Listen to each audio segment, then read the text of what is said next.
Hello दोस्तों, कैसे हो आप सब। A very good morning all of you. मैं रोशन सिंह आप सबका स्वागत करता हूं आपके अपने खूबसूरत चैनल रोशन स्टडी पर।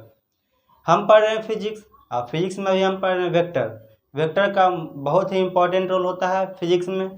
फिजिक्स को विजुलाइज करने के लिए, फिजिक्स को अच्छे से समझने के लिए वेक्टर आना जरूरी होता है, और इसीलिए हम आज वेक्टर पढ़ रहे हैं। और वेक्टर का इससे पहले हम 4 लेक्चर खत्म कर चुके हैं। आज वेक्टर का 5th लेक्चर है। 4 लेक्चर तक खत्म कर चुके हैं। उसमें हमने वेक्टर को एडिशन करना सीखा, parallelogram law of vector addition सीखा, उसके बाद वेक्टर का सब्ट्रैक्शन सीखा। फिर ढेर सारे प्रीवियस ईयर्स के क्वेश्चन भी किए जो नीट में आ सकते हैं। एक्सपेक्टेड क्वेश्चन, नीट का एक्सपेक्टेड क्वेश्चंस को हमने किया जो नीट में आ सकते हैं, और जो नीट में आ चुके हैं उस क्वेश्चंस को भी किए। तो उस तरह के ढेर सारे क्वेश्चन किए हम लोग। आई होप आप लोगों ने भी वीडियो को ख़त्म करने के बाद प्रीवियस ईयर क्वेश्चंस बनाए होंगे डिफरेंट एग्जाम्स के, जिससे क्या होगा कि आपका बेस्ट प्रिपरेशन होगा नीट के लिए, नीट के फिजिक्स के लिए, और जे मेंस के फिजिक्स का बहुत ही अच्छे से तैयारी हो जाएगा अगर आप लेक्चर के बाद जाकर क्वेश्चन प्रैक्टिस कीजिएगा। पिछले साल वाले ऐसे वैसे क्वेश्चन नहीं जो पिछले साल में पूछे जा चुके हैं, उस टाइप का क्वेश्चन अगर आप करते हैं प्रैक्टिस तो आपके लिए बेस्ट होगा वो। मैंने आपको कहा था इससे पहले लेक्चर को ख़त्म करने के बाद और लेक्चर के शुरू करने से पहले ही कहा था आपको कि अभी रिवीजन करने का बेस्ट टाइम है। Unit and measurement, unit and dimension का, इसके अलावा उसके बाद हमने पढ़ा था सिंपल मैथमेटिक्स। तो सिंपल मैथमेटिक्स का भी रिवीजन कर लीजिए। इसको मैंने बताया था आपको। मैं अभी जब तक वेक्टर पढ़ाऊँगा तब तक मैं बोलूँगा कि रिवीजन कीजिए पिछले चैप्टर का जाकर। कौन सा चैप्टर रिवीजन करना है अभी? तो यूनिट एंड डायमेंशन और सिंपल मैथमेटिक्स का चैप्टर को कंप्लीट रिवीजन करना है। बस 2 या 3 दिन में रिवीजन करना है। 2 या 3 दिन में रिवीजन कर लीजिए। जब तक मैं बोल रहा हूँ जब तक आप रिवीजन करते रहिए, इसको भी पढ़िए और इसके साथ साथ थोड़ा थोड़ा टाइम रिवीजन को भी दीजिए। आधा घंटा ही दीजिए चैप्टर को रिवीजन करने के लिए, लेकिन आधा घंटा दीजिए रिवीजन में उसको।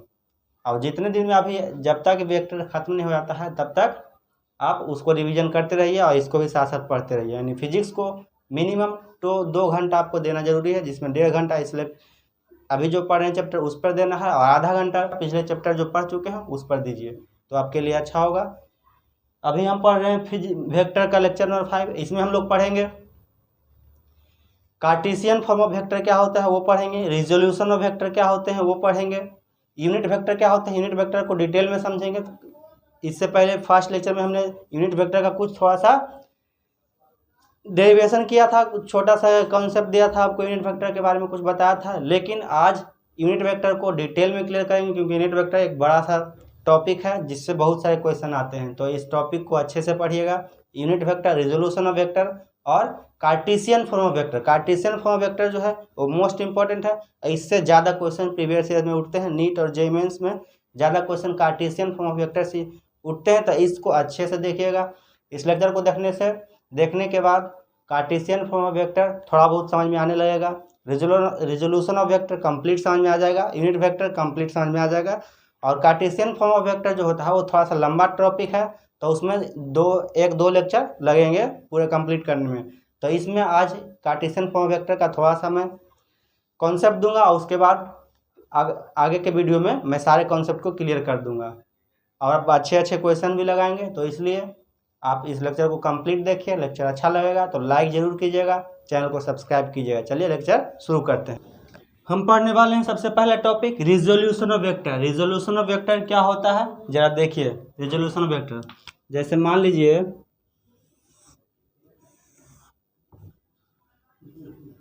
ये एक्स एक्सिस है और ये वाई एक्सिस है। यहाँ से एक फोर्स लग रहा है एफ, एंगल 60 डिग्री पे, ऐसा। तो रिजोल्यूशन ऑफ वेक्टर यही कहलाता है। क्या कहता है वो समझिए थोड़ा सा। पहले एक एग्जांपल देख लीजिए। जैसे आप और आपका दोस्त पतंग उड़ा रहे हो। आप और आपका दोस्त मान लिया पतंग उड़ा रहे हो, मान लिया यहाँ पर पतंग उड़ रही है, ठीक है। और यहाँ से जो धागा इससे बंधा हुआ है, ऐसे धागा ऐसे बंधा हुआ होगा ना, यहाँ मान लो पतंग है, ये पतंग उड़ रही है आप आकाश में, और यहाँ से ये धागा है आपके हाथ में। आपके हाथ में धागा है, ये यहाँ से धागा आपके हाथ में गया हुआ है। तो ये देखिए धागा में जो फोर्स लग रहा है ये पतंग में, पतंग को उड़ने के कारण, पतंग को जब उड़ रहा है पतंग, तो पतंग के उड़ने के कारण जो धागा में जो फोर्स लग रहा है वो फोर्स किस डायरेक्शन में लग रहा होगा बता सकते हैं? क्या वो एक्स डायरेक्शन में लग रहा है या वाई डायरेक्शन में लग रहा है? तो देखिए ये पतंग कहाँ उड़ रहा है, यहाँ उड़ रहा है। मतलब यहाँ के इस पॉइंट के मुकाबले, देखिए इस पॉइंट के मुकाबले ये देखिए यहाँ ये पॉइंट है और यह पतंग आपके है। तो इस पॉइंट से इस पॉइंट के मुकाबले कितने दूरी पर है? देखिए ये इतना नीचे भी गया हुआ है हॉरिजॉन्टली भी, और यहाँ से इतना हाइट पे भी है। ये मतलब ये वाई डायरेक्शन में भी उड़ रहा है और ये एक्स डायरेक्शन में भी उड़ रहा है ना। ये ना तो एक्स डायरेक्शन में है कम्प्लीटली ना तो वाई डायरेक्शन में है कम्प्लीटली, ये दोनों डायरेक्शन के बीच में है। ये थोड़ा सा वाई डायरेक्शन में भी है और थोड़ा सा एक्स डायरेक्शन में भी है, ठीक है ना। तो यही है, ये जो फोर्स लग रहा है देखिए यहाँ पर, ये ऐसे जो फोर्स लग रहा है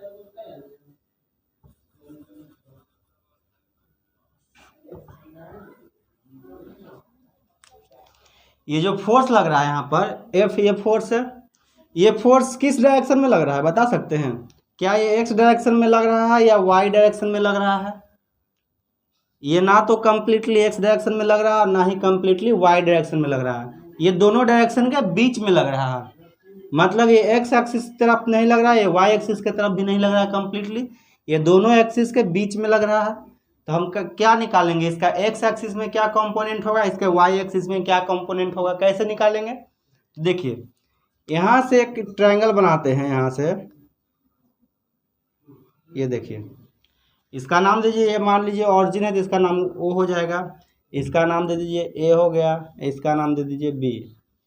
अब इस ट्रायंगल में देखिए, इस ट्रायंगल में, in triangle A O B, triangle A O B में देखिए, ट्रायंगल ए ओ बी में देखिए जरा, ट्रायंगल ए ओ बी, ये जो ट्रायंगल बना है इस ट्रायंगल को मैं बाहर निकाल कर दिखाता हूँ। देखिए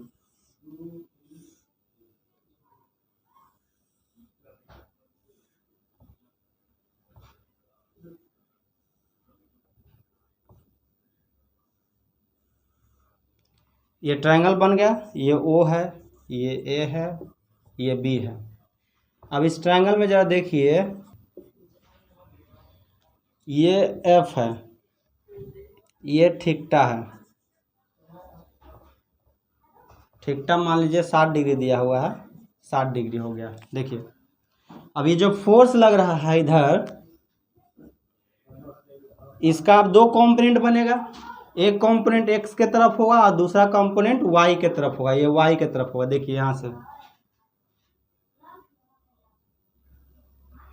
से हमने जब एक पैरेललोग्राम कंप्लीट किया, ये फोर्स एक्स के तरफ भी लग रहा है और ये फोर्स वाई के तरफ भी लग रहा है ना। देखिए जरा सा, ये फोर्स जो है एफ फोर्स एक्स के तरफ भी लग रहा है और ये फोर्स वाई के तरफ भी लग रहा है, दोनों के बीच में लग रहा है। मतलब कुछ एक्स में लग रहा है, कुछ वाई में लग रहा है, क्योंकि ये फोर्स कुछ हाइट एक्स से कुछ हाइट पर है और ये फोर्स वाई से कुछ डिस्टेंस पर है। इसका मतलब ये फोर्स एक्स के तरफ भी लग रहा है, वाई के तरफ भी लग रहा है। तो हम निकालेंगे यहाँ से कि एक्स के तरफ कितना फोर्स लग रहा है और वाई के तरफ कितना फोर्स लग रहा है, हमें ये निकालना है। तो कैसे निकालेंगे? इसको देखिए, ये वाई है तो यही तो वाई फिक्स हुआ है, ये वाई देखिए, ये वाई ही तो इधर पैरेलल शिफ्ट हुआ है यहाँ पर, तो ये भी वाई हो जाएगा। ये अगर वाई है तो ये भी वाई हो जाएगा, ये अगर एक्स है तो ये भी एक्स हो जाएगा, क्योंकि एक्स ये पैरेलल शिफ्ट हुआ है। वेक्टर पैरेलल शिफ्ट हो सकता है, इसको मान लिया एक वेक्टर है, ये मान लिया एक वेक्टर है, एक वेक्टर ये है, तो ये वेक्टर पैरेलल शिफ्ट हुआ है तो ये वेक्टर भी एक्स हो जाएगा। ये वेक्टर पैरेलल शिफ्ट हुआ है इधर तो ये वाई हो जाएगा। तो ये क्या हो गया? ये वाई ही तो हो गया, वाई एक्सिस ही तो हो गया ये भी, और ये भी हो गया एक्स एक्सिस। तो यहाँ से देखिए, अगर हम ये निकाल लेते हैं तो हमें ये नहीं पता हो जाएगा, क्योंकि वाई एक्सिस ही है, ये पैरेलल शिफ्ट हुआ है उधर। तो अगर हम ये निकाल लेते हैं तो ये निकल जाएगा और फिर इसको निकाल लेंगे तो ये निकल जाएगा एक्स के तरफ और ये निकल जाएगा वाई के तरफ। कितना फोर्स लग रहा है जो, जरा देखिए इसमें, इस ट्रायंगल में देखिए, साइन 60 डिग्री बराबर लगाइए, साइन 60 हटाइए, इसको ठीकटा मान लीजिए, ठीकटा ही मान लीजिए सही रहेगा। पहले क्वेश्चन में बनाएंगे एंगल मानकर, ठीकटा मान लीजिए ये। अब ये ठीकटा जब है तो साइन ठीकटा का वैल्यू क्या होगा यहाँ से? साइन ठीकटा का वैल्यू क्या होता है? P/H होता है कि नहीं? साइन ठीकटा बराबर P/H होता है, आप पढ़ चुके हैं। P क्या हो जाएगा? AB, H हो गया क्या? BO हो गया H। अब हमें AB निकालना है, AB इसको निकालना है। इसको जब निकालना है तो क्या करेंगे? ये मल्टीप्लाई में जाएगा, साइन ठीकटा हो जाएगा, मल्टीप्लाई में जाएगा कि नहीं? ये जो है AB बराबर ये इधर मल्टीप्लाई में चला जाएगा, तो AB बराबर क्या आ गया? जरा देखिए, BO को क्या लिख सकते हैं? BO क्या है? F ही तो है, तो इसको लिख सकते हैं F साइन ठीकटा। ये हो गया F साइन ठीकटा। इसका मतलब ये आया है F साइन ठीकटा। इसका मतलब क्या हुआ कि ये भी F साइन ठीकटा होगा। मतलब इधर F इंटू साइन ठीकटा के बराबर फोर्स लग रहा है, जो इधर यहाँ ठीकटा है, तो F ये ठीकटा है, तो F इंटू साइन ठीकटा के बराबर इधर फोर्स लग रहा है। इधर क्या फोर्स लग रहा है? देखिए, मैं पिछले लेक्चर में भी ये बता चुका हूँ, इस टाइप का क्वेश्चन आया हुआ है और नीट में भी आया हुआ है, उसको भी मैं कराऊंगा यहाँ पर। देखिए, अब यहाँ से लीजिए कॉस ठीकटा बराबर, कॉस ठीकटा बराबर अगर लेंगे हम तो क्या लेंगे यहाँ से? कॉस ठीकटा बराबर B/H होता है, B/H। ये इस ट्रायंगल का ये बेस हो जाएगा और ये हाइपोटेनस हो जाएगा। B/H होता है, ये B हो गया, ये H हो गया, तो B/H यानी बेस बाई हाइपोटेनस होता है। बेस क्या हो जाएगा? AO, बेस हो गया AO, और हाइपोटेनस क्या हो जाएगा? BO, हाइपोटेनस हो जाएगा BO। अब हमें निकालना है यहाँ से क्या? AO निकालना है, तो AO इक्वल टू क्या हो जाएगा? AO equal to BO cos ठीकटा, BO कॉस ठीकटा हो जाएगा। अब BO बराबर क्या लिख सकते हैं? BO बराबर हम लिख सकते हैं यहाँ पर F ही तो है BO, F कॉस ठीकटा।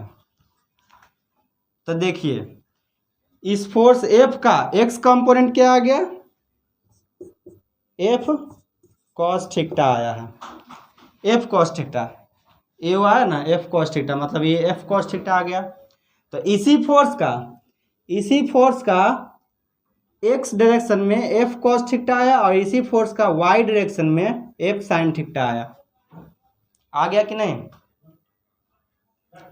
तो यहाँ पर ये बात रेजोल्यूशन ऑफ वेक्टर से हमें ये बात समझ में आती है कि जिस साइड से एंगल बना हुआ रहे उस तरफ कॉस ठीकटा होगा, और जिस साइड के और इस साइड के जो परपेंडिकुलर वाला साइड होगा उसमें साइन ठीकटा होगा।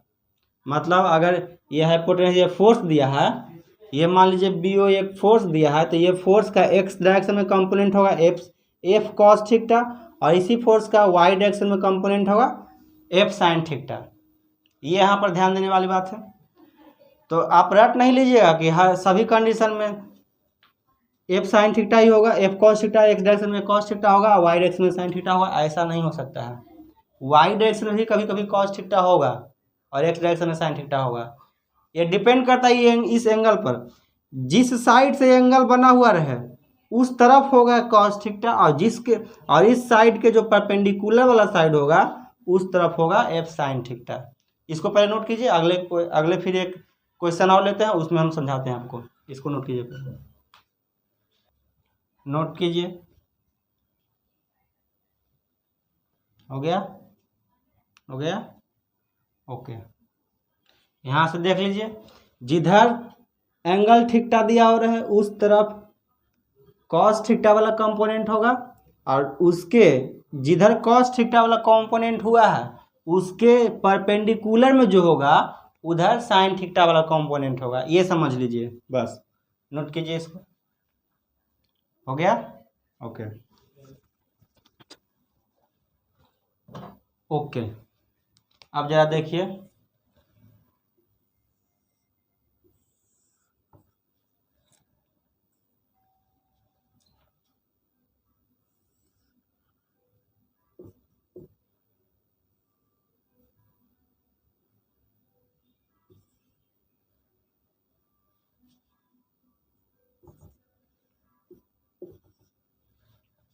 अब जरा इसको देखिए, इसमें जो फोर्स लग रहा है ये फोर्स का एंगल किससे मेजर किया है? वाई एक्सिस से मेजर किया है, वाई एक्सिस से एंगल मेजर किया है। तो जब वाई एक्सिस से मेजर किया है तो देखेंगे जिधर थीटा दिया हुआ रहे, ये देखेंगे जिधर थीटा दिया हुआ है उसके उस साइड की तरफ, उस साइड की तरफ क्या होगा? ये जो फोर्स एफ है इस फोर्स का मेजरमेंट जिस साइड से दिया हुआ है एंगल का मेजरमेंट, यानी जिस तरफ थीटा दिया हुआ है उस तरफ का होगा कंपोनेंट एफ कॉस थीटा। ये आप समझ चुके हैं, पीछे मैं समझा चुका हूं कि जिधर एंगल दिया हुआ रहता है उधर होता है कंपोनेंट एफ कॉस थीटा, और इसके परपेंडिकुलर, ये इस लाइन के परपेंडिकुलर लाइन है ये, तो इधर हो जाएगा एफ साइन थीटा। आ रहा है समझ में? ये मतलब रट लीजिएगा कि एक्स डायरेक्शन के तरफ एफ कॉस थीटा होगा और उसके परपेंडिकुलर एफ साइन थीटा होगा। ये रटना नहीं है। क्यों? क्योंकि जिधर एंगल दिया हुआ रहता है उस साइड होता है कंपोनेंट कॉस थीटा और उसके परपेंडिकुलर होता है कंपोनेंट साइन थीटा। तो साइन थीटा का कंपोनेंट कहाँ होगा? तो जिधर एफ कॉस थीटा का कंपोनेंट होगा उसके परपेंडिकुलर डायरेक्शन वाला, परपेंडिकुलर जो डायरेक्शन होगा वो होगा साइन थीटा वाला कंपोनेंट। और कॉस थीटा वाला कंपोनेंट क्या होगा? तो जिस साइड से देखेंगे, जिस साइड से एंगल दिया हुआ है, तो ये एंगल मेजर करना है, ये एंगल लाना है, तो इस साइड से एंगल जब दिया हुआ है तो इधर होगा एफ कॉस थीटा। ऐसे अगर मान लेते हैं कि ये दे दिया है F1 थीटा 1 और ये एंगल दे दिया है थीटा 2, इससे अच्छा समझ में आ जाएगा। देखिए, अगर इधर एंगल दे दिया है थीटा 1 और इधर एंगल दे दिया है थीटा 2, ऐसे अगर दे दिया है तो देखिए, अगर हम थीटा 1 को लें, थीटा 1 को, तो थीटा 1 को लेंगे अगर, तो ये एंगल थीटा 1 किसके तरफ मेजर किया हुआ है? वाई एक्सिस के तरफ।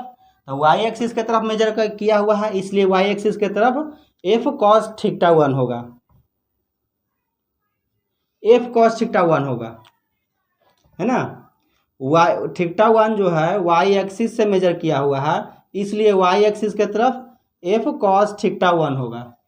ये समझ में आ रहा है? और ये वो F cos theta 1 Y axis के तरफ आया है तो इसके परपेंडिकुलर क्या आएगा? F cos theta F sine theta 1 आ जाएगा। समझ में आ रहा है ना अच्छा से? अगर हम ये थीटा 1 मेजर किया गया है, ये थीटा 2 मेजर किया गया है, तो अगर थीटा 1 को हम लें तो थीटा 1 का एफ का कंपोनेंट, थीटा 1 को लेकर एफ का कंपोनेंट इधर क्या होगा? तो जिधर मेजर किया हुआ है थीटा 1 उधर होगा एफ कॉस थीटा 1, और एफ कॉस थीटा 1 जिधर हुआ है उसके जस्ट परपेंडिकुलर में जो होगा वो होगा एफ साइन थीटा 1 होगा। अब थीटा 2 को जरा लेते हैं, थीटा 2 क्या होगा? इधर क्या होगा? थीटा 2, थीटा 2 किससे मेजर किया गया है? इस एक्सिस से, एक्स एक्सिस से मेजर किया गया है। तो अब इस कंडीशन में क्या होगा कि एक्स एक्सिस की तरफ हो जाएगा कॉस थीटा 2। ये ध्यान देना है यहाँ पर खाली बस।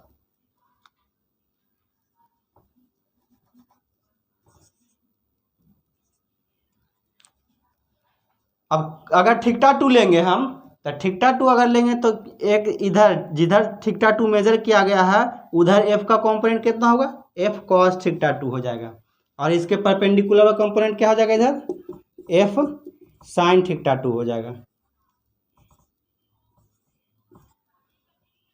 अब आ रहा है समझ में अच्छे से? जिधर एंगल मेजर किया हो रहा है उधर कॉस थीटा वाला कंपोनेंट होगा, और जिधर कॉस थीटा वाला कंपोनेंट होगा उसके जस्ट परपेंडिकुलर डायरेक्शन में साइन थीटा वाला कंपोनेंट होगा। इसलिए मैं दो एंगल लेकर समझा चुका हूँ। अगर इससे एंगल मेजर किया हुआ है तो इससे एंगल मेजर किया हुआ है तो कॉस थीटा वाला कंपोनेंट होगा, और इससे मेजर किया हुआ है तो इधर कॉस थीटा होगा। यानी कि अगर एंगल इससे मेजर किया हुआ है थीटा टू, इससे मेजर किया हुआ है तो इसलिए थीटा टू अगर ले रहे हैं तो इधर कॉस थीटा होगा और इधर साइन थीटा होगा।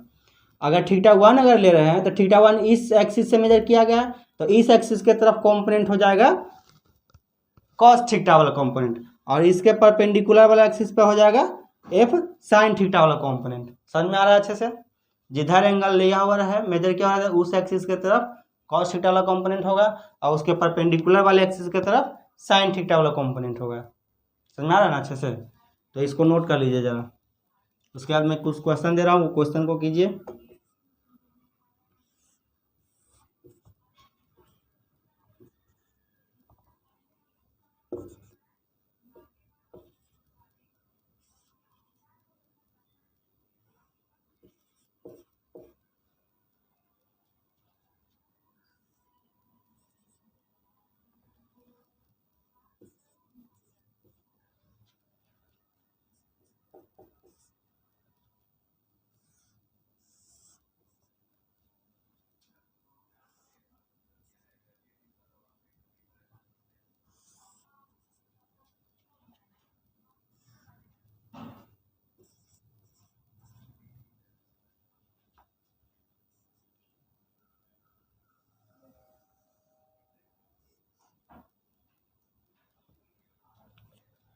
ये क्वेश्चन लग रहा होगा कि आपको दो क्वेश्चन दिया हुआ है, लेकिन ये दो क्वेश्चन नहीं 4 क्वेश्चन दिया हुआ है।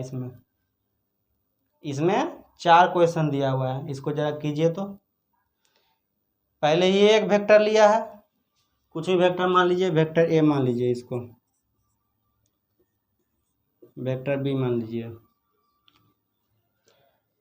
देखिए ये वेक्टर बी जो है y एक्सिस के तरफ 30 डिग्री का एंगल बना रहा है और x एक्सिस के तरफ 60 डिग्री का एंगल बना रहा है।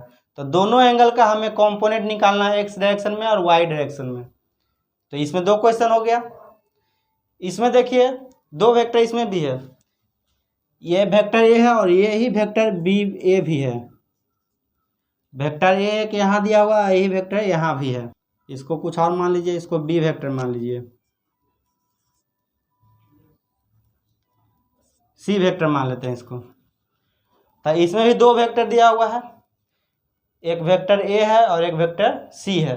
वेक्टर ए जो है एक्स एक्सिस के तरफ बना रहा है 60 डिग्री का एंगल, और वेक्टर सी जो है एक्स एक्सिस के तरफ बना रहा है 90 डिग्री का एंगल। ये जो 90 डिग्री का साइन दिया हुआ है ये 90 डिग्री का एंगल बना रहा है एक्स एक्सिस के साथ।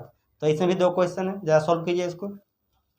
इस क्वेश्चन से हम क्या समझे कि जिधर से थीटा मेजर किया हो रहा है उस डायरेक्शन में कॉस थीटा वाला कंपोनेंट होगा और उसके परपेंडिकुलर डायरेक्शन में साइन थीटा वाला कंपोनेंट होगा। थीटा वन था, इससे मेजर किया हुआ, इसीलिए थीटा वन में कॉस थीटा वन आया, एफ कॉस थीटा वन आया इधर, और एफ साइन थीटा वन आया इधर। थीटा टू इस डायरेक्शन में एक्स डायरेक्शन में मेजर किया हुआ था, इसलिए एक्स डायरेक्शन में एफ कॉस थीटा टू आया है और वाई डायरेक्शन में एफ साइन थीटा टू आया। क्योंकि एफ कॉस थीटा टू है तो इसके जस्ट परपेंडिकुलर वाला डायरेक्शन होगा वो एफ साइन थीटा टू वाला होगा। तो एंगल को देखिएगा, जिधर एंगल लिया हो रहा है उधर कॉस थीटा वाला कंपोनेंट लेंगे और उसके परपेंडिकुलर वाला साइन थीटा वाला कंपोनेंट लेंगे। जरा इसको कीजिए, मैं इसको इरेज कर देता हूँ, नोट कर लीजिए। इसको कीजिए जरा। इसको हम लेते हैं ये एंगल, पहले ये एंगल को मेजर करते हैं। ये 60 डिग्री का एंगल बना रहा है एक्स एक्सिस के तरफ, तो इधर क्या होगा, इधर हो जाएगा ए कॉस 60 डिग्री। ये क्या हो जाएगा, ए कॉस 60 डिग्री कहाँ होगा, इस डायरेक्शन में, क्योंकि ये जो एक्स एक्सिस के तरफ 60 डिग्री का एंगल मेजर किया हुआ है, मतलब एक्स एक्सिस से मेजर किया हुआ है। तो एक्स एक्सिस से मेजर किया हुआ है, इसीलिए ये एक्स एक्सिस के तरफ कॉस थीटा वाला कंपोनेंट होगा। ए कॉस थीटा हो जाएगा एक्स एक्सिस के तरफ। इसको पूरा को मान लीजिए एक्स दिया हुआ है, ये पूरा मान लीजिए एक्स दिया हुआ है, तो एक्स के तरफ ए कॉस 60 डिग्री होगा और इसके जस्ट परपेंडिकुलर ये वाई है अगर, तो वाई के तरफ क्या हो जाएगा, 60 एंगल लेंगे तब 60 अगर एंगल लिए हैं तो वाई की तरफ क्या हो जाएगा, एफ साइन 60। समझ में आ रहा है ना, अच्छे से समझ में आना चाहिए बस। अगर ये cos 60 हुआ है तो ये साइन 60 हो जाएगा। ये जो cos 60 है तो ये sin 60 हो जाएगा। अब इसमें इस एंगल को लीजिए, 30 डिग्री वाले एंगल को। x बराबर क्या होगा, इसमें इधर मेजर किया हुआ है, y एक्सिस से मेजर किया हुआ है तो y एक्सिस के तरफ हो जाएगा cos थीटा वाला कंपोनेंट, और x एक्सिस के तरफ हो जाएगा, इसके परपेंडिकुलर वाला एक्सिस है, इस एंगल के परपेंडिकुलर, इस एंगल से जो ये y एक्सिस cos थीटा आया है तो इसके परपेंडिकुलर वाला जो है ये वो sin थीटा कंपोनेंट आएगा। तो इसमें क्या हो जाएगा, अगर ये एंगल लेंगे, अगर हम ये एंगल लेंगे तो क्या होगा, a sin 30 हो जाएगा, a sin 30 हो गया। ये एंगल अगर लेते हैं तो इसका x डायरेक्शन में a sin थीटा होगा और y डायरेक्शन में a cos थीटा वाला कंपोनेंट होगा।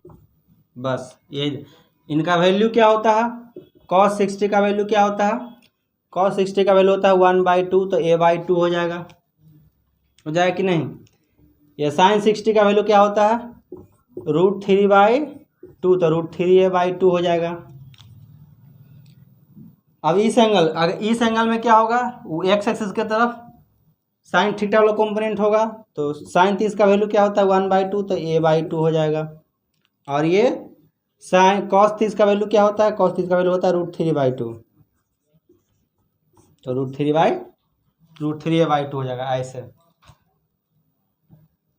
तो अलग अलग एंगल का अलग अलग कंपोनेंट भी आया है ना। यहाँ देखिए, इधर 30 डिग्री एंगल बना रहा था y एक्सिस के तरफ, तो y एक्सिस के तरफ कंपोनेंट क्या आएगा, a cos b है ना, ये b है ना, तब b हो जाएगा, ये मान लिया मैंने।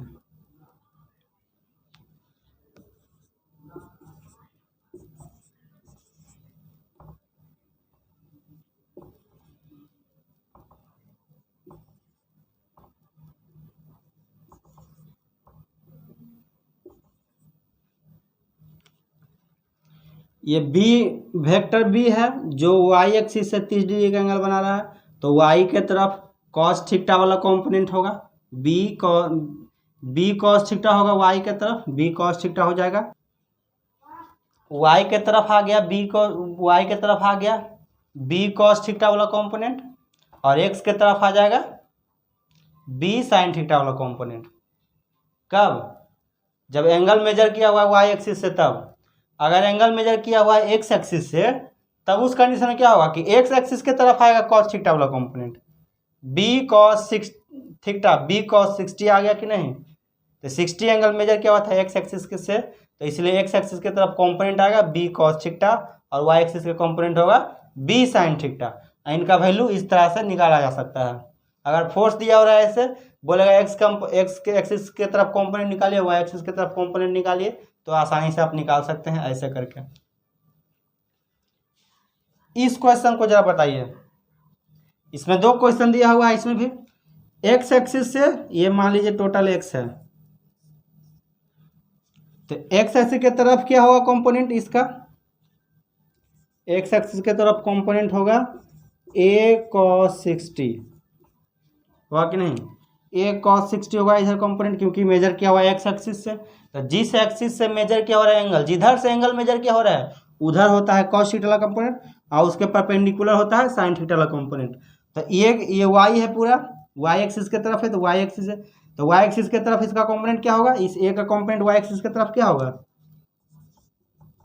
a sin 60। अभी इसको देखिए, ये x एक्सिस से 90 डिग्री का एंगल बना रहा है, तो x एक्सिस के तरफ इसका कंपोनेंट होगा c cos 90 होगा, और y एक्सिस के तरफ कंपोनेंट क्या होगा, y एक्सिस के तरफ कंपोनेंट क्या हो जाएगा, c sin 90, c sin 90। इनका जरा वैल्यू निकालिए, a cos 60 है, cos 60 का वैल्यू कितना होता है, cos 60 का वैल्यू 1/2, तो a हो जाएगा a/2, y ये क्या है sin 60 का वैल्यू क्या होता है √3/2, तो √3/2a हो जाएगा, √3a/2 हो जाएगा। ये देखिए 90 डिग्री, इधर 90 डिग्री एंगल बना रहा है एक्स एक्सिस से, तो एक्स एक्सिस की तरफ क्या होगा c cos 90, और c cos 90, 90 का वैल्यू कितना होता है, cos 90 का वैल्यू 0 होता है, मतलब एक्स एक्सिस की तरफ 0 होगा वैल्यू, क्योंकि एक्स एक्सिस की तरफ ये c जो है वेक्टर c, एक्स एक्सिस की तरफ कोई भी कंपोनेंट इसका नहीं बन रहा है, इसका एक भी कंपोनेंट एक्स एक्सिस की तरफ नहीं बन रहा है, इसलिए F C cos theta C cos 90 equal to 0 आया। कॉस 90 इक्वल टू 0 होता है, मतलब एक्स एक्सिस की तरफ इसका कोई कंपोनेंट नहीं है, सारा का सारा कंपोनेंट वाई एक्सिस की तरफ है, इसलिए तो sine Y equal to C sine 90 होगा। साइन 90 का वैल्यू क्या होता है 1, 1 इंटू सी क्या हो जाएगा सी, यानी कि इस सी कॉम्पोनेंट ये जो सी वेक्टर है, इस सी वेक्टर का सारा कॉम्पोनेंट वाई एक्सिस की तरफ है, एक्स एक्सिस की तरफ कुछ भी कॉम्पोनेंट नहीं बन रहा है। इसका मतलब ये हुआ, नोट कीजिए इसको, हो गया, अच्छे से नोट कर लीजिए, अच्छे से नोट कीजिएगा। ओके, अब जरा देखिए इसमें इस टाइप का क्वेश्चन आपको लॉज ऑफ मोशन में आएगा, लॉज ऑफ मोशन में इस टाइप का क्वेश्चन आपको बनाने के लिए आएगा। इसका इधर बोलेगा, इधर ये फोर्स कितने फोर्स से वो नीचे स्लाइड करेगा, ऐसा क्वेश्चन पूछेगा, कितने फोर्स से स्लाइड होगा नीचे, या फिर फ्रिक्शन में आएगा कि जितने फोर्स से ये स्लाइड नीचे हो रहा है तो इसके फ्रिक्शन, इसके अपोजिट फ्रिक्शन कितना लगेगा, वो सब फ्रिक्शन वाले चैप्टर में आएगा और लॉज ऑफ मोशन वाले चैप्टर में आएगा। यहाँ पर मैं सिर्फ थोड़ा सा कॉन्सेप्ट सिखा रहा हूँ रिजोल्यूशन ऑफ वेक्टर का, कैसे इसको करते हैं। देखिए इस mg जो है ये ब्लॉक है जिसका मास m है, तो उसके नीचे की तरफ ये फोर्स लगा रहा है, एक फोर्स लगा रहा होगा नीचे की तरफ, वो फोर्स mg के बराबर होगा। ये mg क्या है, mg तो एक फोर्स ही है ना, तो एक फोर्स mg नीचे की ओर लग रहा होगा, एक्चुअली इसका वेट है mg, वेट क्या है, वेट भी तो एक फोर्स है, तो वो mg नीचे की ओर mg लग रहा है। इस mg का हमें कंपोनेंट निकालना है कि इस mg का इधर कंपोनेंट कितना होगा, तभी तो निकलेगा कि इधर कितना फोर्स से वो नीचे जा रहा होगा, कितना फोर्स इधर लग रहा होगा नीचे। तो इधर हमें दो कंपोनेंट्स का निकालना है, एक कंपोनेंट ऐसे निकालेंगे इसको हम,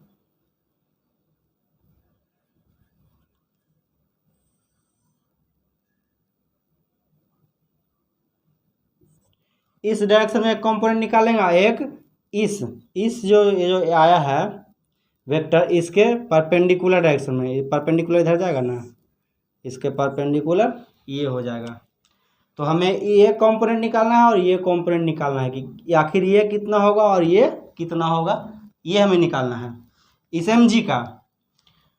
तो देखिए जरा, ये थीटा है, ये और ये पैरेलल लाइन है दोनों, तो ये 90 है तो ये भी 90 होगा, यहाँ पर ये 90 हो जाएगा, ये 90 है, ये थीटा है, और ये तब ये कितना होगा बताइए, ये थीटा है, ये 90 है, ये कितना होगा, इन दोनों को मिलाकर 90 होना चाहिए। ये 90 अगर एक एंगल है तो एंगल ये इस एंगल को और इस एंगल को मिलाकर 90 डिग्री होना चाहिए। अगर ये थीटा है तो ये कितना हो जाएगा, 90 माइनस थीटा हो जाएगा कि नहीं, 90 माइनस थीटा होगा कि नहीं होगा, बताइए जरा आप, होगा कि नहीं होगा। अगर ये 90 डिग्री है तो इस दोनों एंगल को मिलाकर 90 डिग्री होना चाहिए, जिसमें से ये थीटा दे दिया है तो ये कितना हो जाएगा, 90 माइनस थीटा हो जाएगा, ये 90 माइनस थीटा हो जाएगा। अब देखिए ये वेक्टर के परपेंडिकुलर ये वेक्टर जा रहा है, इस वेक्टर को देखिए, इसके परपेंडिकुलर ये वेक्टर है, मतलब परपेंडिकुलर है, मतलब ये एंगल कितना होगा, 90 डिग्री होगा।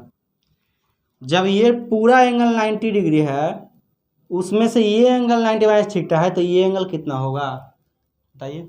एक्चुअली ये इस लाइन से अलग नहीं है, ये इसी लाइन पर है, मैंने अलग दिखाया है आपको समझाने के लिए।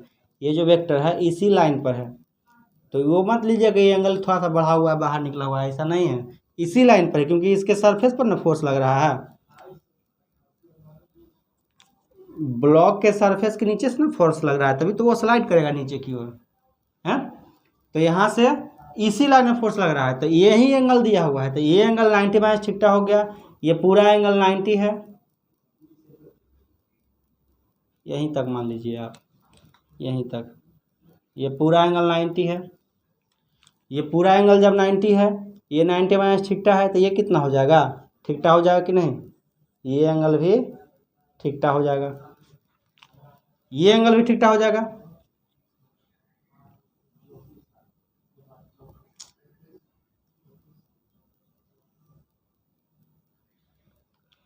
ये एंगल भी ठीकटा हो जाएगा। अब देखिए एम जी जो है इस वेक्टर के साथ ठीकटा एंगल बना रहा है, मतलब इधर कितना होगा, एम जी कॉस ठीकटा वाला कंपोनेंट होगा, क्योंकि ठीकटा एंगल इसके साथ बना रहा है, तो इधर हो जाएगा एम जी कॉस ठीकटा।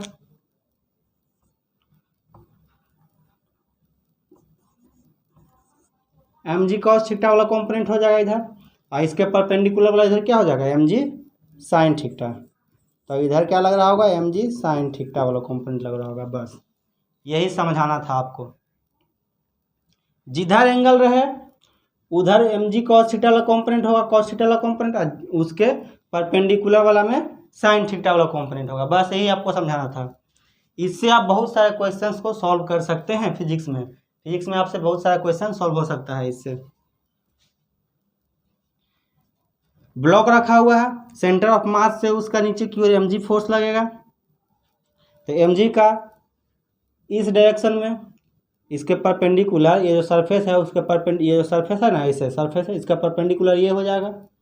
अब इस परपेंडिकुलर लाइन में ये कितने डिग्री फोर्स लगाएगा, ये कितना फोर्स लगाएगा, एम जी कितना होगा, तो एम जी कॉस थीटा होगा इसका कंपोनेंट, और इसके परपेंडिकुलर वाला में एम जी साइन थीटा के बराबर कंपोनेंट होगा। इसको ज़रा नोट कीजिए। इसमें ज़रा देखिए फोर्स कैसे कैसे बना हुआ है, कैसे कैसे बना हुआ है फोर्स ज़रा देखिए। इस ब्लॉक पर नीचे की ओर एम जी लग रहा है, जैसे कि एक ब्लॉक है ऐसे बना हुआ है, इस ब्लॉक पर यहाँ से नीचे की ओर एम जी का फोर्स लग रहा है, एम जी। तो इसके इस इंक्लानेशन के अलोंग हमेशा एम जी साइन थीटा का फोर्स लगता है, और इस इंक्लानेशन के परपेंडिकुलर हमेशा एम जी कॉस थीटा होगा। ये याद रखने वाली आपको बात है। पहले यहाँ पर जब भी कोई इंक्लाइन पर ब्लॉक दे दिया गया है तो इंक्लानेशन के तरफ एम जी साइन थीटा वाला कंपोनेंट होगा, एम जी साइन थीटा वाला कंपोनेंट है इंक्लानेशन की तरफ। कैसे आया जो मैं आपको बता चुका हूँ। और इस इंक्लानेशन के परपेंडिकुलर जो होगा वो एम जी कॉस थीटा वाला कंपोनेंट होगा। तो ये हो गया एम जी कॉस थीटा का कंपोनेंट, और ये हो जाएगा M G sine theta component है। नीचे एम जी लग रहा है। अब जब नीचे एम जी लग रहा है तो इसके अपोजिट क्या होगा, इसके अपोजिट एक फोर्स लगता है नॉर्मल। जो एम जी यहाँ जहाँ लग रहा है इसके जस्ट अपोजिट वाला जो फोर्स होता है वो नॉर्मल लगता है यहाँ पर। वो सब आप पढ़िएगा लॉज ऑफ मोशन वाले चैप्टर में। नीचे एम जी लग रहा है तो ऊपर नॉर्मल इसको बैलेंस करेगा, एम जी को नॉर्मल बैलेंस करेगा। और एम जी के कारण उधर कितना फोर्स लग रहा है, M G sine theta force inclination की तरफ लग रहा है, और एम जी के कारण इधर लग रहा है एम जी कॉस थीटा का component, M G cos theta इधर फोर्स लग रहा है इंक्लानेशन के परपेंडिकुलर। इसी एम जी साइन थीटा के कारण जो है ब्लॉक यहाँ से स्लाइड करेगा नीचे की ओर। अगर ये ब्लॉक क्लीन स्लिम है, एकदम पूरा फ्रिक्शन लेस है, तो ये ब्लॉक आसानी से स्लाइड करेगा। लेकिन अगर फ्रिक्शन लेस नहीं है तो इसका एम जी के बराबर इधर फ्रिक्शन इधर की ओर लगेगा, इसके अपोजिट फ्रिक्शन लगेगा अगर ये स्टॉप है, रुका हुआ है तो। लेकिन अगर ये स्लाइड कर रहा है इसका मतलब जो फ्रिक्शन इसमें लग रहा है वो फ्रिक्शन एम जी से कम है। तो एम जी से कम रहेगा अगर फ्रिक्शन तो वो स्लाइड करेगा नीचे की ओर ब्लॉक। तो अगर ब्लॉक स्लाइड करेगा तो किसके कारण स्लाइड करेगा, एम जी साइन थीटा के कारण स्लाइड करेगा बॉक्स। और अगर ये बॉक्स रुका हुआ है मतलब जितना एम जी साइन थीटा इधर लग रहा है उतना ही फ्रिक्शन भी लग रहा है इसके अपोजिट। ये सब आप फ्रिक्शन वाले चैप्टर में पढ़ेंगे, लॉज ऑफ मोशन वाले चैप्टर में अच्छे से ये सब कॉन्सेप्ट क्लियर होगा। मैं अभी आपको रिजोल्यूशन ऑफ वेक्टर यहाँ समझा रहा था कि कैसे जहाँ पर फोर्स लगे उसके जिस डायरेक्शन में ये एंगल मेजर किया हुआ था, ये एंगल दिया हुआ था, ये थीटा दिया हुआ था ना, यहाँ से देखिए ये थीटा है, ये 90 है तो ये 90 माइनस थीटा हो जाएगा, क्योंकि ये दोनों मिलाकर 90 होना चाहिए। तो ये थीटा है तो ये 90 माइनस थीटा हो जाएगा। ये 90 माइनस थीटा है, ये दोनों मिलाकर 90 होना चाहिए। ये 90 है ना, दोनों मिलाकर 90 होना चाहिए। ये 90 माइनस थीटा है तो ये थीटा हो जाएगा। थीटा आ गया कि नहीं है। तो जिधर थीटा बना है उधर एम जी कॉस थीटा और इसके परपेंडिकुलर में एम जी साइन थीटा। तो हमेशा जब स्लाइडिंग बॉक्स रहे, किसी इंक्लाइन पर स्लाइड कर रहा हो तब क्या होगा, इंक्लाइनेशन की तरफ mg sin थीटा का फोर्स लगता है और इंक्लाइनेशन के परपेंडिकुलर में cos थीटा का कंपोनेंट लगता है, mg cos थीटा लगता है। इसको नोट कर लीजिए, नोट कीजिए। हो गया। अब जरा मानिए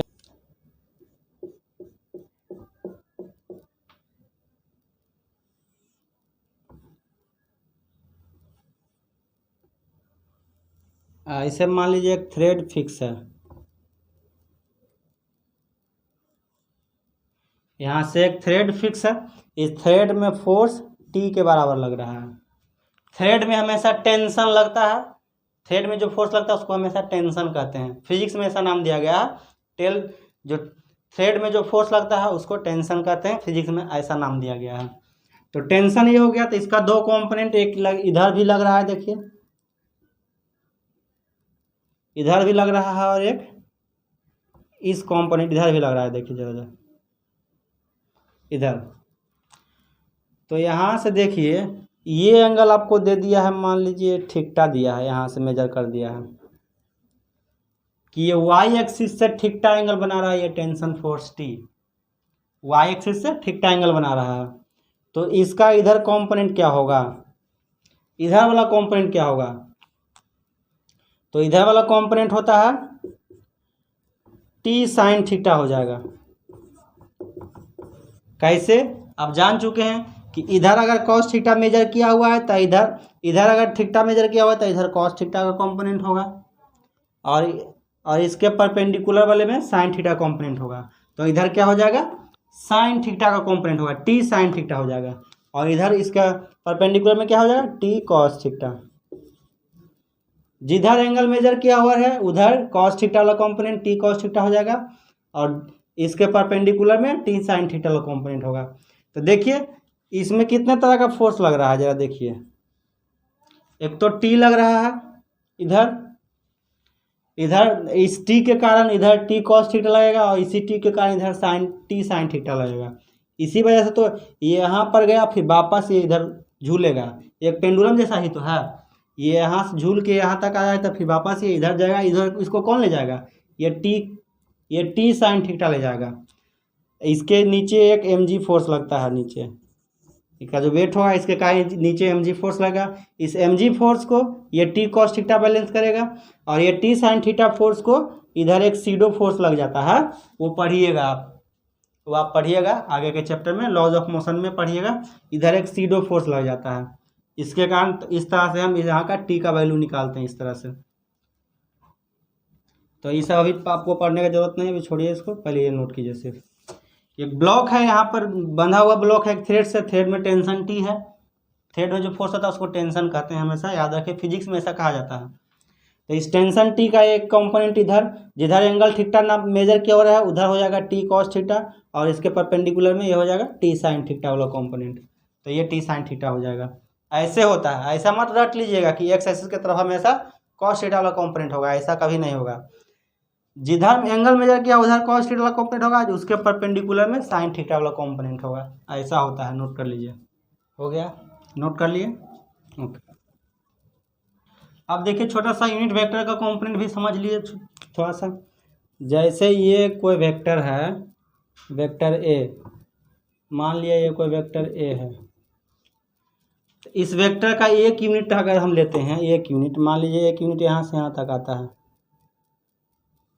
इस वेक्टर का एक यूनिट हम लेते हैं, तो इस वेक्टर के एक यूनिट को क्या कहेंगे, इस वेक्टर के एक यूनिट को हम कहते हैं ए कैप। पढ़ा चुके हैं कि ए कैप किसको बोलते हैं, यूनिट वेक्टर को ए कैप से रिप्रेजेंट करते हैं। यूनिट वेक्टर क्या करता है, केवल डायरेक्शन को देता है।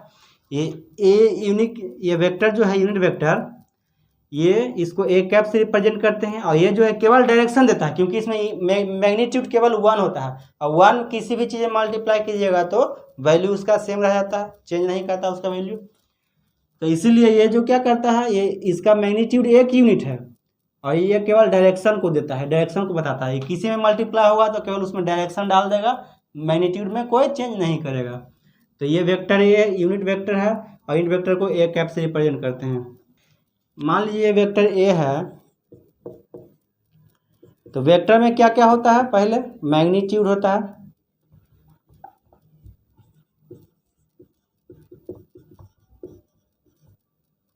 मैग्नीट्यूड होता है, और क्या होता है, प्लस डायरेक्शन होता है। वेक्टर में क्या होता है, दो चीज होता है, एक मैग्नीट्यूड होता है, दूसरा डायरेक्शन होता है। मैंने कहा कि इस वेक्टर का मैग्नीट्यूड क्या है, तो इस वेक्टर का मैग्नीट्यूड आपने कहा ए है, मोड ए इसका मैग्नीट्यूड है। अब बोले इसका डायरेक्शन क्या है, ऐसा क्या ले कि इसके मैग्नीट्यूड में चेंज ना करे और डायरेक्शन इसमें डाल दे, डायरेक्शन इसको दे दे। ऐसा इसमें क्या किया जाए कि इसके मैग्नीट्यूड में तो कोई बदलाव ना आए, लेकिन इसमें डायरेक्शन ऑटोमेटिकली आ जाए। तो कैसे, क्या करेंगे, ए कैप डायरेक्शन देता है तो ए कैप से मल्टीप्लाई कर देंगे, इसमें ए कैप से मल्टीप्लाई किया। अब क्या किया, ए कैप ने क्या किया, इसको ए कैप ने इसके मैग्नीट्यूड में कोई बदलाव नहीं किया और इसमें डायरेक्शन भी डाल दिया, मतलब इस स्केलर को वेक्टर बना दिया ए कैप। ए कैप का इंपॉर्टेंस देखिए, स्केलर में जब मल्टीप्लाई हुआ ए कैप तो इसको वेक्टर बना दिया। ये तो अभी स्केलर है क्योंकि ये केवल मैग्नीट्यूड है, डायरेक्शन तो इसमें है नहीं। जब इसमें ए कैप से मल्टीप्लाई हुआ तो इस स्केलर में डायरेक्शन डालकर इसको वेक्टर बना दिया। तो ये क्या हो गया, वेक्टर ए को रिप्रेजेंट किया mod A into A cap. हम बता चुके थे आपको ऐसे रिप्रेजेंट किया जाता है ए कैप को, यूनिट वेक्टर को। अब यहाँ से यूनिट वेक्टर निकाल लेंगे, ए कैप इक्वल टू क्या हो जाएगा, vector A by mod A. तो ये एक फार्मूला हो गया यूनिट वेक्टर का, यूनिट वेक्टर का एक फार्मूला निकल गया, A cap equal to vector A by mod A. तो यही होता है यूनिट वेक्टर। यूनिट वेक्टर क्या करता है, केवल डायरेक्शन को देता है, ये होता है यूनिट वेक्टर। इस पर कुछ क्वेश्चन भी आते हैं इसके कॉन्सेप्ट पर, इसको पहले नोट कीजिए, नोट कर लिया आपने।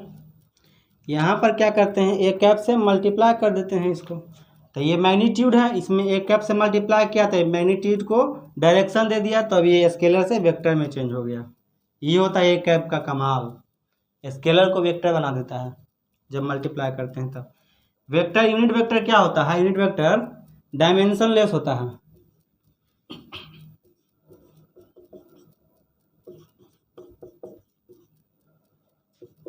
डायमेंशन लेस है,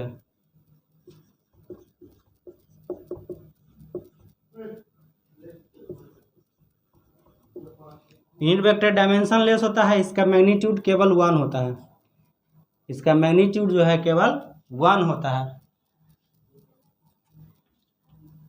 इसका जो मैग्नीट्यूड है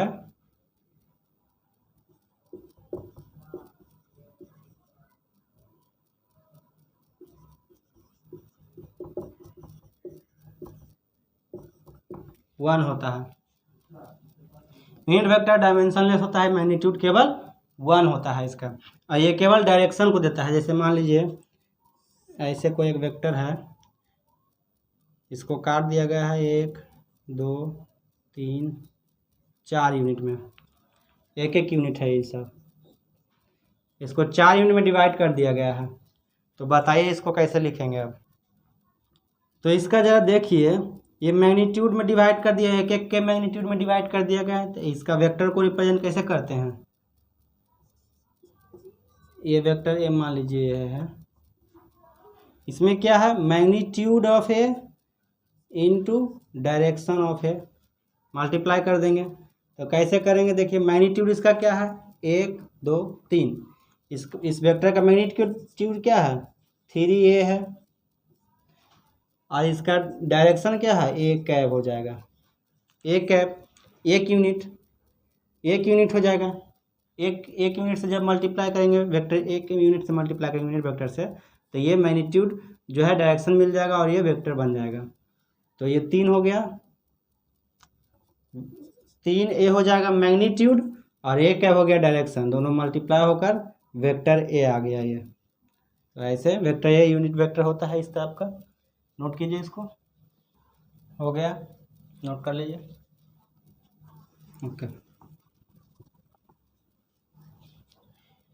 यूनिट वेक्टर को और अच्छे से समझेंगे कार्टेशियन फॉर्म ऑफ वेक्टर में। कार्टेशियन फॉर्म ऑफ वेक्टर क्या होता है उसको समझिए। देखिए ये देखिए, ऑर्थोगोनल यूनिट वेक्टर।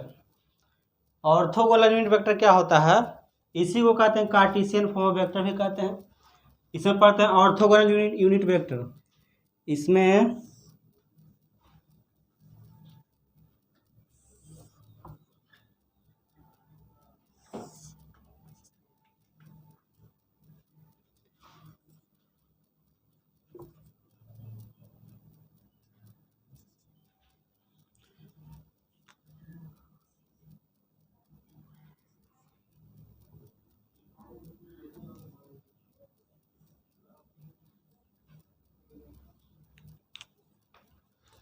इसमें क्या होता है कि जैसे ऑर्थोगोनल यूनिट वेक्टर, इसको कहते हैं ऑर्थोगोनल यूनिट वेक्टर। इसमें क्या होता है कि देखिए डायमेंशन कितने होते हैं बता सकते हैं? दुनिया में कितने डायमेंशन है? दुनिया में 3 डायमेंशन है, केवल 3 डायमेंशन है। क्या क्या है? लेंथ, ब्रेथ और हाइट। ये 3 डायमेंशन है दुनिया में। कहीं भी देखिए, आप अपने रूम को ही देख लीजिए, आपका रूम कैसा है? 3 डायमेंशनल फिगर है। 3 डायमेंशन आपका रूम में है। एक लेंथ होगा, एक ब्रेथ होगा, एक हाइट होगा। यानी एक रूम का आपके लंबाई होगा, रूम का एक चौड़ाई होगा और एक रूम का ऊंचाई भी कुछ होगा, रूम का कुछ ऊंचाई भी होगा। तो कोई भी दुनिया में कोई फिगर होता है वो 3 डायमेंशनल, मैक्सिमम 3 डायमेंशनल हो सकता है। 2 डायमेंशनल हो सकता है, 3 डायमेंशनल हो सकता है। 3 डायमेंशन से ज़्यादा डायमेंशन नहीं होता है दुनिया में, अभी तक ऐसा माना गया है। तो 3 डायमेंशन होता है। तो उन तीनों डायमेंशन को हम रिप्रेजेंट करते हैं एक्सिस से, एक्स एक्सिस, वाई एक्सिस और जेड एक्सिस। इसमें ऐसा एक ये क्या रहता है, एक एक्सिस ऐसे ऊपर है, एक वाई एक्सिस ऊपर है, एक्स एक्सिस नीचे है ऐसे, और तीसरा जो एक्सिस होता है जेड एक्सिस वो बाहर आता हुआ है, इसके बाहर आता हुआ है ऐसे ऐसे। मैंने यहाँ पर ऐसे बनाया है बोर्ड पे, पर ये ऐसे बाहर आ रहा है ऐसे ये, तो ये तीसरा एक्सिस हो जाएगा। तो 3 डायमेंशन को हम लोग 3 एक्सिस पर रिप्रेजेंट करते हैं, ठीक है। जब भी हम कहीं भी मूव करते हैं तो इन्हीं 3 डायरेक्शन में मूव करते हैं, इन्हीं 3 डायरेक्शन में ही हम मूव करते हैं। या तो लेंथ में आगे जा सकते हैं, या ब्रेथ में आगे जा सकते हैं, या हाइट में ऊपर जा सकते हैं। तो 3 डायमेंशन में, जैसे कि अगर आप बोलें कि मैं ना तो एक्स में गया, ना तो वाई में गया, ना तो जेड में गया, मैं यहाँ से ऐसे निकल गया, ऐसे यहाँ से मैं ऐसे निकल गया, तो मान लीजिए कि जैसे एक देखिए, एक 3 डायमेंशनल रूम है,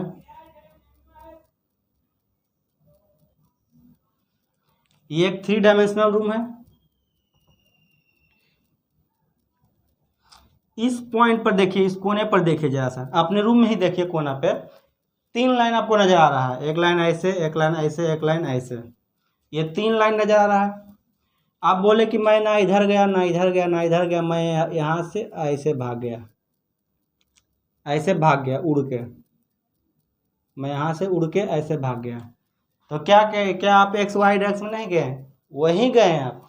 अगर जब इस कोने से आप यहाँ भागे हैं तो देखिए वाई में भी कुछ भागे हैं, ऊपर उठे हैं, एक्स एक्सिस में भी कुछ भागे हैं, और यहाँ से जब ऐसे निकले आप, इस कोना से इस कोना के पास निकले आप, इस वर्टेक्स के पास, इस वर्टेक्स से इस वर्टेक्स के पास गए हैं, मतलब अपोजिट वर्टेक्स के पास गए जब, तो यहाँ से निकले तो आप जेड एक्सिस में भी, यानी इधर भी कुछ आप आए हैं, तो आप मूव किए, इन्हीं तीनों एक्सिस में आप मूव किए, इन्हीं तीनों डायमेंशन में मूव किए। 3 डायमेंशन ही होता है दुनिया में, लेंथ, ब्रेथ और हाइट, माना गया अभी तक यही होता है।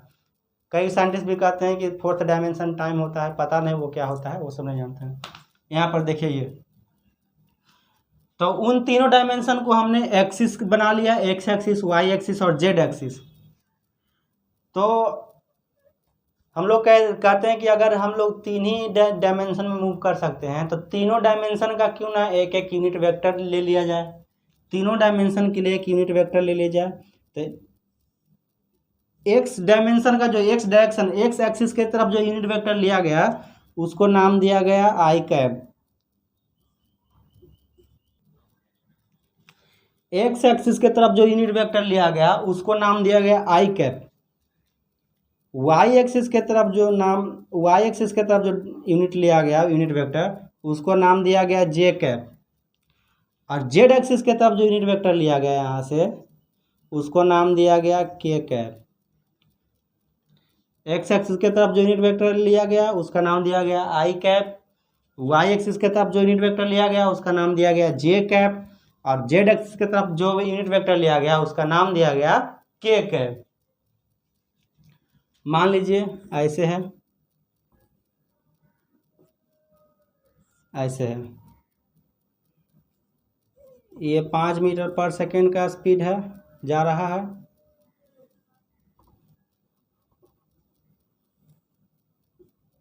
ये एक्स एक्सिस मान लीजिए, ये वाई एक्सिस है और ये जेड एक्सिस है। इधर 5 मीटर पर सेकेंड का स्पीड से जा रहा है, इधर जा रहा है 4 मीटर पर सेकेंड के स्पीड से, इधर जा रहा है ये 3 मीटर पर सेकेंड के स्पीड से।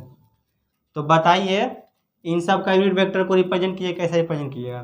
तो एक्स एक्सिस के तरफ जो जा रहा है उसको लिखेंगे 5 मीटर पर सेकेंड के स्पीड से जा रहा है किधर आई कैप, तो 5 आई कैप दे देंगे। वेलोसिटी है, वेलोसिटी बार रिप्रेजेंट करेंगे ऐसे। तो एक व्यक्ति जो है 5 मीटर पर सेकेंड के स्पीड से एक्स एक्सिस की तरफ जा रहा है, 4 मीटर पर सेकेंड के स्पीड से वाई एक्सिस की तरफ जा रहा है और 3 मीटर पर सेकेंड के स्पीड से जेड एक्सिस की तरफ जा रहा है। तो ये वेलोसिटी है, जिसको रिप्रेजेंट कैसे करेंगे, इसका वेलोसिटी कितना हो जाएगा 5 आई कैप, क्योंकि एक्स एक्सिस की तरफ जा रहा है तो इसको आई कैप लिया गया है, एक्स एक्सिस को आई कैप लिया गया है।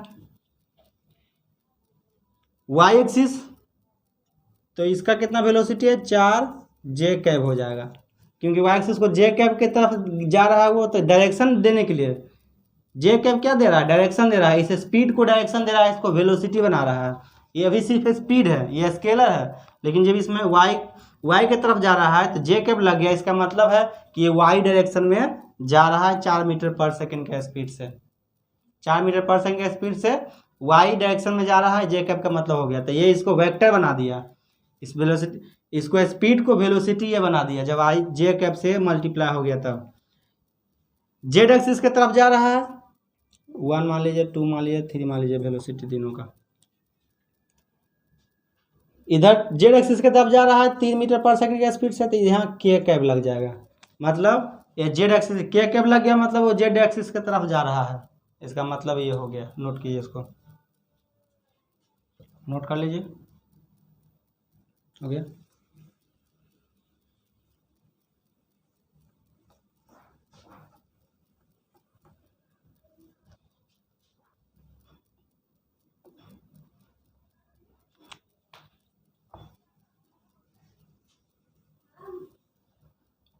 देखिए कुछ वेक्टर को रिप्रेजेंट कीजिए। वेक्टर ए है, मैग्नीट्यूड इसका है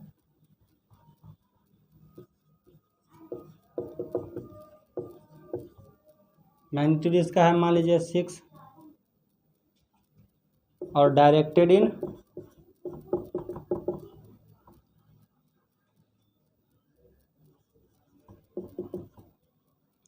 plus X axis.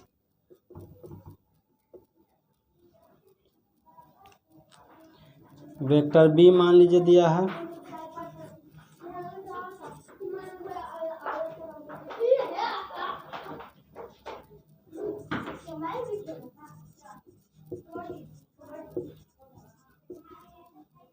Magnitude 7 unit है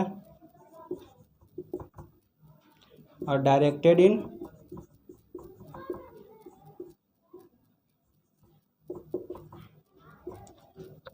negative Y axis, negative Y axis के तरफ डायरेक्टेड है।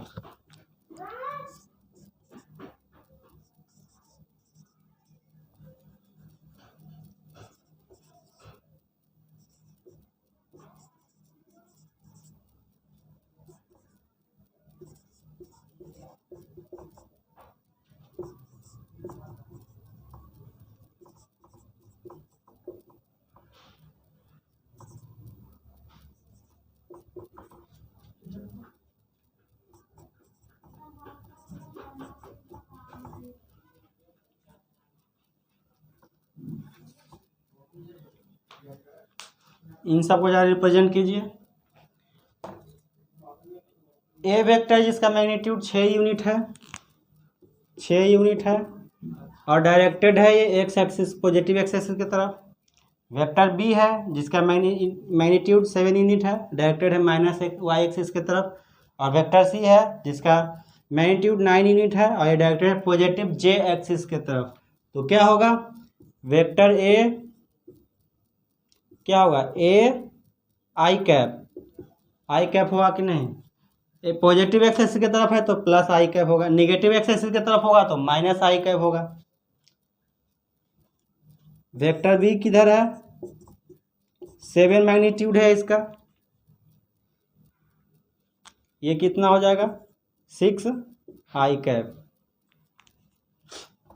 वेक्टर में बी में क्या है, बी है माइनस वाई एक्सिस की तरफ है, पॉजिटिव वाई एक्सिस की तरफ होगा तो प्लस जे कैप होगा, निगेटिव वाई एक्सिस की तरफ है तो माइनस जे कैप होगा। तो माइनस जे कैप मल्टीप्लाई होगा जब इसमें तो माइनस बी जे कैप हो जाएगा। इसको इक्वल टू कितना हो जाएगा 7 जे कैप, 7 जे कैप हो जाएगा। ये देखिए वेक्टर सी क्या है, सी इंटू के कैप, और कौन सा के कैप है, पॉजिटिव जे एक्सिस जेड एक्सिस के, पॉजिटिव जेड एक्सिस के तरफ है तो पॉजिटिव जेड एक्सिस में पॉजिटिव के लेंगे, जेड एक्सिस को जेड एक्सिस का यूनिट वेक्टर माने हैं के कैप माने हैं तो के कैप हो जाएगा। तो क्या हो जाएगा सी के कैप, पॉजिटिव है तो पॉजिटिव हो जाएगा। सी का वैल्यू कितना है 9 यूनिट तो 9 के कैप हो जाएगा। ऐसे इसको रिप्रेजेंट करते हैं, तो इसे यूनिट वेक्टर कहते हैं और ऐसे रिप्रेजेंट करते हैं। कार्टेशियन फॉर्म वेक्टर को कल और अच्छे से डिटेल में पढ़ेंगे, आज इतना ही रहने देते हैं। थोड़ा सा इंट्रोडक्शन कार्टेशियन का कर दिया कि इसी को कार्टेशियन फॉर्म वेक्टर कहते हैं। जब इन सभी को एक साथ ऐड करके लिखा जाए, जैसे मान लीजिए दे दिया जाए वेलोसिटी इक्वल टू दे दिया है 4 आई कैप प्लस 5 जे कैप प्लस माइनस 6 के कैप, ऐसे दे दिया है। मतलब 4 मीटर पर सेकेंड उसका स्पीड आई एक्स एक्सिस की तरफ है, पॉजिटिव एक्स एक्सिस की तरफ, 5 मीटर पर सेकेंड पॉजिटिव वाई एक्सिस की तरफ उसका स्पीड है, और 6 मीटर पर सेकेंड स्पीड उसका है निगेटिव जेड एक्सिस की तरफ। इस चीज़ का मतलब ये हुआ, तो इसी को कहते हैं कार्टेशियन फॉर्म ऑफ वेक्टर। इसको और अगले लेक्चर में डिटेल में पढ़ेंगे। आज इतना रिप्रेजेंटेशन करना सीख चुके हैं कार्टेशियन फॉर्म ऑफ वेक्टर को। ऑर्थोगोनल यूनिट वेक्टर भी इसको कहते हैं। ऑर्थोगोनल यूनिट वेक्टर में 3 डायमेंशन दुनिया में होता है, उन्हीं 3 डायमेंशन में हर क्वांटिटी को एक्सप्लेन कर सकते हैं। उन्हीं 3 डायमेंशन में कुछ भी होगा तो यही 3 डायमेंशन में ही होगा। तो इसी 3 डायमेंशन को हम मान लिए एक्स एक्सिस, वाई एक्सिस और जेड एक्सिस। एक्स एक्सिस का यूनिट वेक्टर आई कैप माना, वाई एक्सिस का यूनिट वेक्टर जे कैप माना और जेड एक्सिस का यूनिट वेक्टर के कैप माना। उसके बाद इस तरह से रिप्रेजेंट करते हैं वेक्टर को। इसको अगले लेक्चर में और डिटेल में क्लियर करेंगे। इस पर बहुत सारे क्वेश्चन भी बनाएंगे। आज इतना ही रहने देते हैं। रिवीजन जरूर कीजिएगा पिछले लेक्चर्स को जाकर, यूनिट एंड डायमेंशन का रिवीजन कर लीजिएगा, सिंपल मैथमेटिक्स का रिवीजन कर लीजिएगा जाकर बहुत ही अच्छे से, तो आपके लिए अच्छा होगा। जय हिंद।